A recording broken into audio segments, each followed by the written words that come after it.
As somebody who likes to budget, not having a predictable income can definitely be a challenge, and that's where retainer work comes in. One of the downsides of freelancing is the feast and famine cycle of completing a project and not knowing where your next project is coming from. Before you look at retainer packages as though they're the holy grail, I want you to understand what a retainer package is and the pros and cons so you can understand how to work these into your business. By the end of this video, you'll have a better understanding of what retainers are, which clients you should be pitching your retainer packages to, and then I'm going to go into a demo showing you how to actually physically create them and send them to your clients. I'm Christine from paidcopywriter.com. I create free resources for anyone who wants to free themselves from their 9-to-5 and make a full-time living writing instead of sending feed pics online. If you're looking for no fluff copywriting advice and freelance business advice, hit subscribe. It is a free way to support me, and let's get right into the video. First, let's talk about what retainers are. A retainer is just an agreement between you and a client agreeing that you are going to do a certain amount of work every single month. Let's talk about the pros of landing retainer work. Number one is the most obvious, which is just consistent monthly income. It's really nice to have something that acts almost as the old paychecks that we used to get as regular W-2 employees, right? So it allows you to budget more consistently and just have a baseline. It's also great because you can estimate how much you're going to make in a year, which makes taxes a little bit easier. The other big pro and what freelancers love is that they don't have to continue to go out and look for business. So I have an entire online course completely dedicated to teaching freelancers how to land clients because it's the hardest part of the freelance business process. Arguably even harder than the actual copywriting, right? Like learning how to write. It's more about the client acquisition side and the business side that a lot of freelance writers struggle with.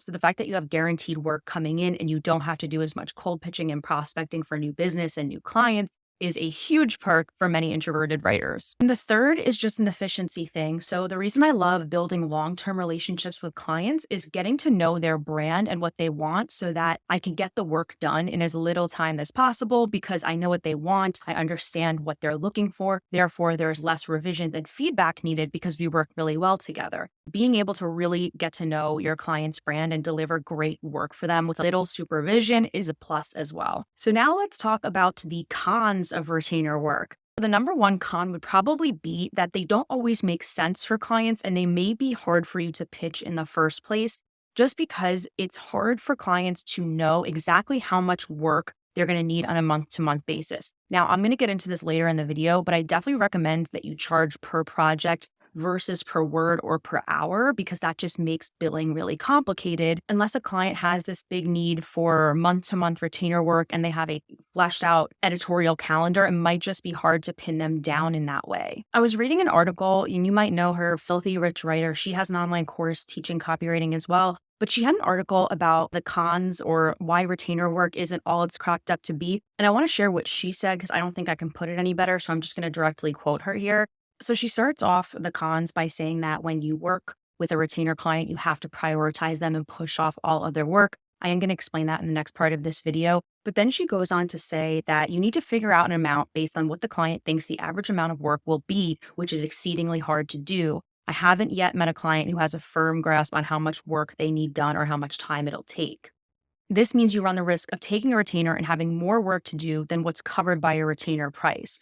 Now, of course, you can have an agreement that any additional hours over the retainer can be billed separately, but one of the reasons a company has a retainer is to make payments easy and automatic, which is true. If you're regularly billing over that retainer, there's no point in having a retainer. You might as well just bill for the whole project all month. On the other side of the coin, you might end up with a retainer where you get paid a decent amount of money each month, but the client doesn't have much work to send you. And while that sounds like free money, it's great until the company notices how much money they're donating to you each month. For all of these reasons, it's actually pretty uncommon to find many copywriting retainer agreements. I don't agree that copywriting and content writing retainers are uncommon. I have worked on retainer with several clients, and I'm going to share with you how to do that. But I think this gives you a really balanced view that yes, retainers are great, but they have to be structured in a way that benefits both you and the client, or it could be really difficult and wind up creating more of a mess. Just full disclosure, when I first started freelancing, I thought of retainers as the holy grail, and that if I wasn't getting retainer work, there was something going wrong. I've now realized in my freelance business that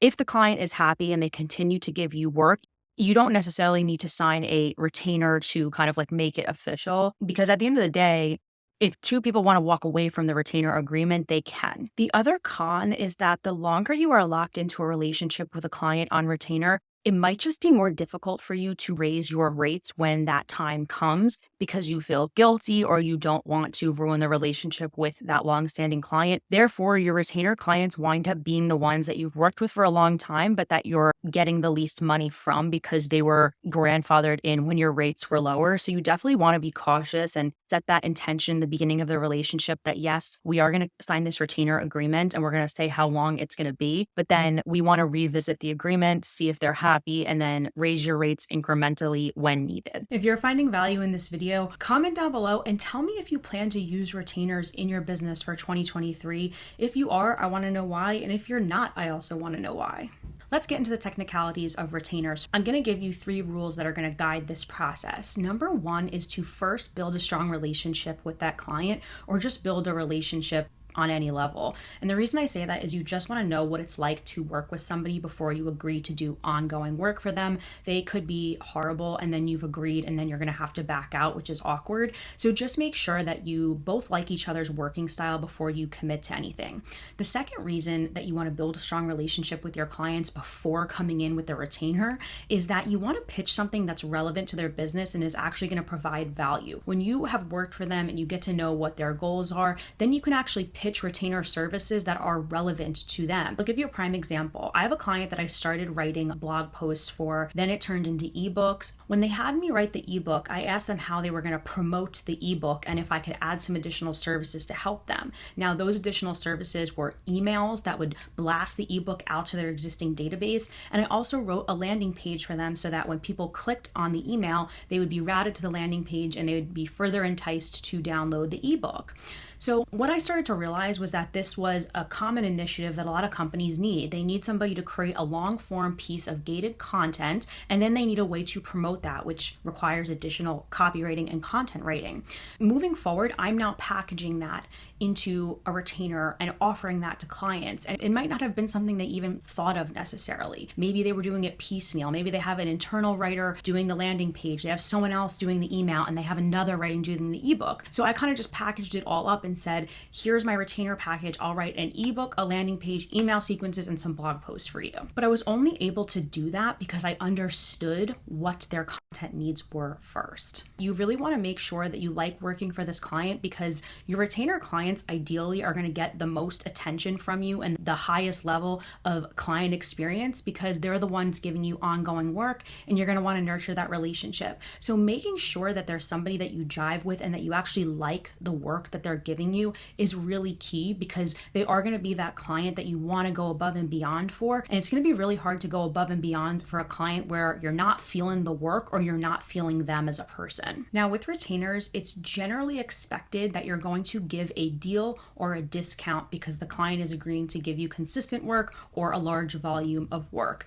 Now, to avoid this becoming an issue for you, you want to make your per project rates a little bit higher, just as a general rule. That way, when you start working with a client, you can quote them that initial price and say, well, here's what it would cost to complete one project. Here's my retainer package. So if we work together consistently over the long term, I'm going to bring down the price for you. Clients are, for the most part, used to working this way and they will expect a deal and a package.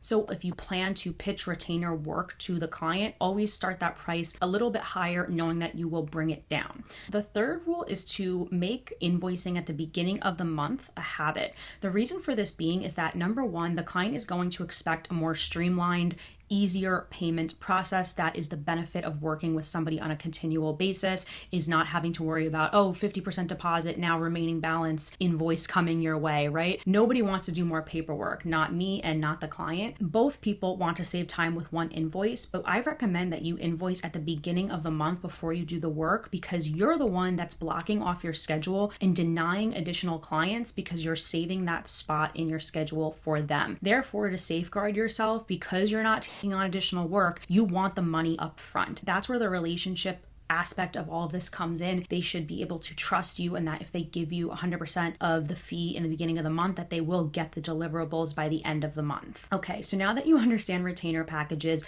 let's get into the actual how-to of how you create it, how you create it visually, how you structure it, how you break it out, and how you send it. Now, because we're freelancers, we create everything in our business. No two retainer packages are going to be the same, and it's ultimately up to you how you want to create and structure them. It'll be highly based on you, your experience level, and your client's desires. I'm going to share with you the two most common retainers that I see, things that I've used in my own business. Hopefully you can steal those strategies to some extent and personalize it to your own business. So I'm going to share with you two types of retainers. Number one is a retainer package. And that just basically looks like gathering a bunch of copywriting services, bundling them into one package, and putting a flat price on it. Now, the second type of retainer is what I call a tiered retainer package, which basically means you're offering 3 levels of service: low, medium, and high, and the client gets to choose which tier they want to pursue. Let me explain both of those to you. The bundled package for me typically looks like a number of services that go hand in hand. Like I mentioned before, it's typically a long form gated asset like an ebook. It's probably several shorter form blog posts that tie into the ebook. It's an email sequence that allows them to promote the ebook, and then a landing page that directs the reader to that download page, right? So that's my bundle.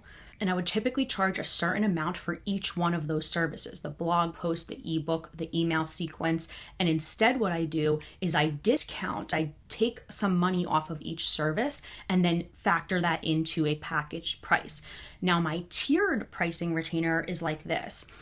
To make it as simple as possible, I'll give you an example. If it was a tiered blog retainer, tier 1 would be 2 blogs per month. Tier 2 would be 4 blogs per month, and tier 3 would be 6 blogs per month. And obviously the price would increase with each tier. There's some pricing psychology in this, and that's why I like the tiered pricing approach, because when presented with 3 different levels, the client is most likely to choose the mid-range. If your mid-range is good in terms of pricing, you'll always be happy with what they ultimately choose because it'll be a decent sized retainer. So if you enjoyed this video on how to create retainer packages, you're going to want to watch this video here that talks about how to set achievable goals for 2023. I know goal setting can be either boring or overwhelming, so I break it down in a really simple process and show you how to implement systems in your freelance business so that you can step by step make your way toward your 2023 income goal. And I am wishing you a happy, prosperous, lucrative 2023, and may God bless you.